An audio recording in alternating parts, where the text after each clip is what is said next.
lit. Roll up to the party, roll up to the party, roll up to the party. Good morning and welcome back to the One Celtic Fans View this morning.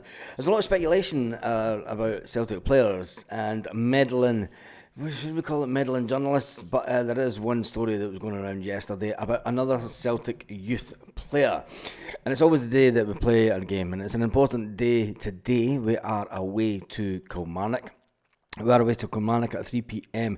kick-off, and it's a game that we're going to have to win because Aberdeen won convincingly last night. Although Aberdeen, I thought Dundee were unlucky not to score the penalty. I think if Dundee had scored the penalty in the first half, the dying seconds of the first half, it could have been a different game completely. But Aberdeen showed their true worth for being at the top of the table, and they ended out running out 4-1 winners convincingly, which closed the gap when it comes to goal tally. But they are sitting today top of the league, looking down on Celtic. Celtic travelled to Kilmarnock in the plastic pitch. The last time that Celtic played Kilmarnock at Rugby Park, we went on a little bit of a goal spree. We need to do the same today. We need to reclaim our place back at the top of the table. Some Celtic fans will say it's our right to be at the top of the table, but I'm glad that we've got such fantastic competition in Aberdeen. Will they fall away towards the middle of the season once they get past the Christmas period? Will they start falling away then? Well, only time will tell. Now let's get on to some of the Celtic stories that are kicking about this morning. One of that I've seen is Brendan Rodgers has Celtic dabbling in unforeseen. It's time to deal their biggest assets, says one headline. That's basically talking about Celtic players that are out of contract. Now, there was one headline, and there's one journalist that is making... He's making a bit of a name for himself when it comes to Celtic. He has put out about a Hoops Academy player, speculations, Daniel Cummings. Yes, Daniel Cummings is a player that Celtic rate highly. He's scoring goals for fun in the B team and the lower league. Can he be the player to jump up into the first team and become our third choice striker? I think a lot of Celtic fans would love that to happen, but the speculation, as you would expect, has because he's out of contract this summer. And as with, we've been down this road before, really, haven't we? But Peter O'Rourke says, and this is where it came from, he does put out speculation on exclusives. And I take those exclusives with a pinch of salt, because anybody that we can all look at the contract situation with any player, and then we can fabricate a story with no context to it whatsoever. But he does go on to say the number of English clubs, and he doesn't name the clubs. It's a bit. Do you remember the time that there was an unnamed club from an unnamed country was coming in to spend 40 million on a certain player that was playing in a different part of Scotland? It never materialised, did it? But we've been down this road before with Celtic youth players. A number of English clubs, he goes on to say, are tracking Celtic hotshot Daniel Cummings amid his contract situation at Celtic. What is going on at Celtic? We'll talk about that in a second. Daniel Cummings, 18, is out of contract in the summer and could leave the club for a minimal fee with a cross-border compensation of only €310,000. It's funny how he puts it in euros. But anyway, it is what it is. We've been down this road before, and ultimately, I think that there's something wrong at Celtic that we can't keep on to our youth. I mean, we brought in Darren Ledee as a pathway manager, and if at the first hurdle we lose one of our fantastic talents, the questions then need to be asked, well, what exactly is Darren Ledee doing? What is Darren Ledee doing as pathway manager? Incoming Paul Tisdale, who's now at the club, isn't he the guy that's meant to be sort of in charge of these things and contract talks? And if it's the players' agents that are saying, look, what Celtic are offering you are absolute garbage, and you can go down to a club down south and you can get 3 or 4 times what Celtic are offering you. Ultimately, you might not win anything in your lifetime as a player. You might not get to the Champions League. You might not get into Europe on a consistent basis. But it's worth the risk, just for the cash. And I think the people that are if it is true, it is just pure speculation at this point. It is pure speculation. I mean, just like it's speculation that Greg Taylor is going to sign a contract. I don't think it will. I think that he'll jump to get the one last big big payday that he can get as a football player. But he will have to ask the question, if we lose Daniel Cummings as a player, I mean, I think that Celtic really need to sit down, and Brendan Rodgers needs to sit down with his football department and the board, ultimately, because it's the people that run the club, and some of them we were talking about last night, but it's the people that run the club that don't value our youth players, but they will go out and buy Arnie Engels at 20-year-old and pay 11 million for him. Would it not be better to bring on our own players, and even at the age of 18, if he's scoring goals for fun, bring him into games in the first team? But is it the case?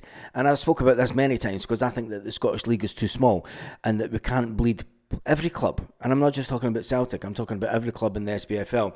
The league's too small, so it doesn't give you the chance to play games where you know that if you're Celtic, you know that you're going to win, and there's a chance that you could bring on an 18-year-old just to give him game time, to give him that first team experience.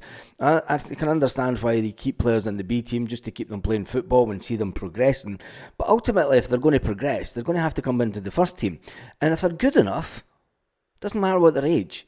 Barcelona playing a 17-year-old in Barcelona. He's played for Spain. If he's good enough, play him.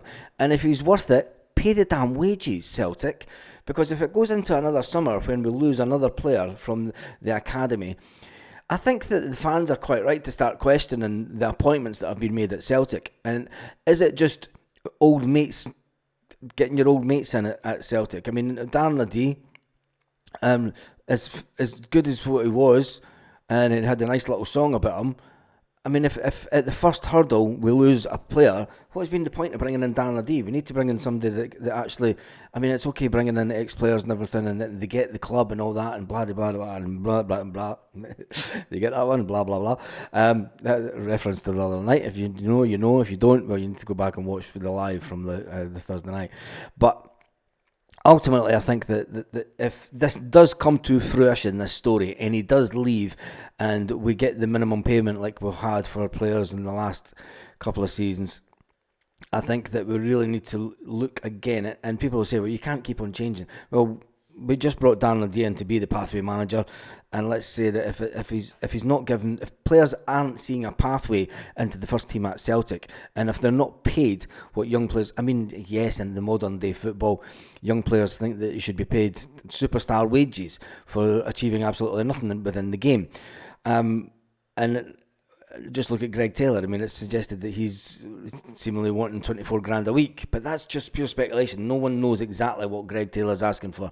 But anyway, we have a game today, and that's more important. The fact that journalists and Celtic bloggers are now jumped on the story, and they're talking about the fact that the 18-year-old prodigy faces an uncertain future at Parkhead as he approaches the final few months of his contract. Cummings is regarded as one of the best young talents to have emerged from the highly esteemed Hoops Academy in recent years. The highly esteemed Hoops Academy.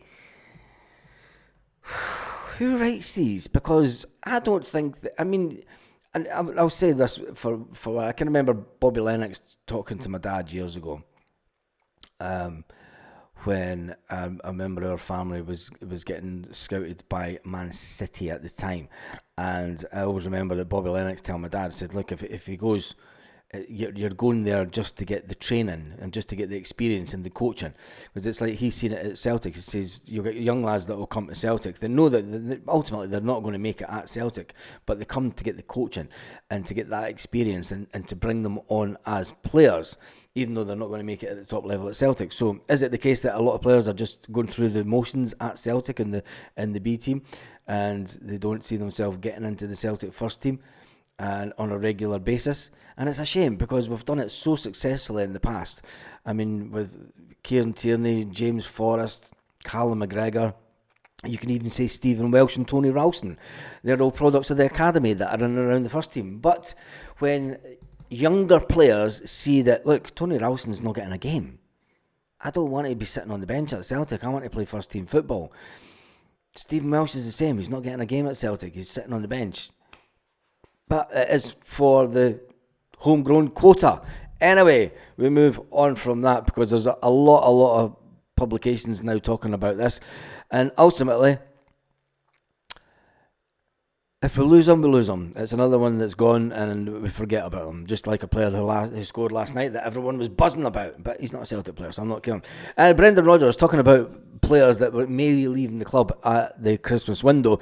This is another story that was brought about by journalists. And it never came from Spain at all. There was no speculation about this in Spain at all. None that I've seen in any of the media that deal with Barcelona, even the fan sites. I mean, there's a couple of big YouTube channels committed to Barcelona, and they've never spoken about this whatsoever. But the Scottish media said that Alex Valle is going to be returning to Barca at the Christmas window. No, he's not. Brendan Rodgers was asked about it at the press conference on Friday. He says, not that I'm aware of. Nobody has told me any different. I suppose we're getting to the stage that rumours and gossip and everything kicks in leading into January. Yes, you're right, Brendan, aren't you? It's just all the usual BS. And it's the ones that go, it's an exclusive. And there's many of them kicking around just now. And there's one thing that, it is what it is. It's silly season, as they call it. But I know Alex has really enjoyed his time both on and off the pitch, says Brendan Rodgers. He's obviously an important player to us this season. I wouldn't want to lose him, and I think the experience he's getting both at Champions League and domestic football, I think he's really enjoying his time here. He won't be going anywhere. There's, like I said, I've looked at some of the biggest YouTubers in Spain that are Barcelona channels, and none of them have been speaking about Alex Valle leaving Celtic. They've got two left backs as it is. The speculation, if anything, is that they may lose one of their left backs in the summer, and then at that point Alex Valle would then be backup. He would then be the backup. So that he's not going anywhere yet. But because it was suggested that they may lose one in the summer and they would use Alex Valle as backup next season, that then changes. It manages to say that he's going back right now, but he's not. It's just the media making up stories. But anyway, one player that seems to have got a bit of attention in South America is Alexandro Bernabei, and for some unknown reason Celtic are trying to sell him for $8 million. Anyway, Aberdeen went top of the table last night. I don't even want to put it on the screen. Should we put it on the screen? I suppose we should. We should really, shouldn't we? And pay homage to the team that are actually pushing Celtic this season. Yes, this morning, this is what the table looks like. But the goal difference is what you want to be keeping an eye on. Although Aberdeen did take a little bit out of our goal difference last night, they are sitting on 31 points with a game more than Celtic. So it's up to Celtic to go out and win the game today. We needed to win the game today regardless of the Aberdeen result. We all know at Celtic we need to win every single game. Celtic currently sitting in second position on 28 points with the goal difference of 26 goals. So Celtic have goals in them, and I suggest that it will be, well, I predict a Celtic win today. I don't care what Kilmarnock fans think. I just know that if Celtic turn up and play their strongest team, it'll be interesting to see what Brendan Rodgers changes he does make, and it'll be interesting to know if there was any adverse effect to the little knocks that two defenders were nursing, and whether the manager will risk Austin Trusty and Cameron Carter-Vickers today on that pitch. We do have an international break. Celtic don't play for another week or so, and another couple of weeks. So that we did, if anything was to happen to untoward, they do have a couple of weeks where they could recuperate. And I think that Brendan Rodgers will know that it's another game that we need to go out and perform at the level that we've been performing at. I think if we were to all of a sudden go backwards and not perform at the level that we performed at Hampden, and then especially the performance against the Germans, I think fans would be saying, come on, they would start questioning. But I think that this team is that buoyed up by the experience of the last week and the level that we played at. I think that there's only going to be one winner today. Tell me what your scoreline predictions are in the comments. I'm going to go for 3-0 Celtic today. I don't think that they'll score against us. I think Celtic will continue in their fine vein of form when it comes to keeping a clean sheet in the SPFL. There's not a lot of other headlines kicking around. Obviously, the same ones. I mean, Aberdeen boss is talking up his team, praises his Aberdeen character. Is now as they done. It's not even worth it. After last week's humiliation and the mauling by Celtic. The defeat to Dundee to move to the top of the Premier table. You want to say Aberdeen, they did play quite well, and Dundee were just woeful. Anyway, there will be a live today, as always, 1 hour and 20 minutes before kick-off, so that we can get the team as it is released by Celtic. 1 hour and 15 minutes before the game. The original channel who started doing it 1 hour and 1 hour 20 minutes before the game. So make sure that you join me for that, where we can talk about the team predictions as it comes before it comes out, and then we'll talk about the team as it's released and any surprises if Brendan Rodgers has made any today. I think we're all expecting some, but or will he go just with just go with the strongest team possible, go out there, win the game, and then go into this little period on a high? Because if we don't, it's going to be a long 2 weeks. Anyway, I'll see you just before the game today. On that note, if I don't see you before the game today, have a fantastic day, Celtic fans. Yes, you there. Thanks for still watching at this late stage of the video. Have a fantastic day wherever you are, Celtic fans all around the world. Let's see if we can get this back on. Yeah, there we go. Lit. Roll up to the party. Roll up to the party. Roll up to the party. Roll up to the lit. Roll up to the party. Roll up to the party.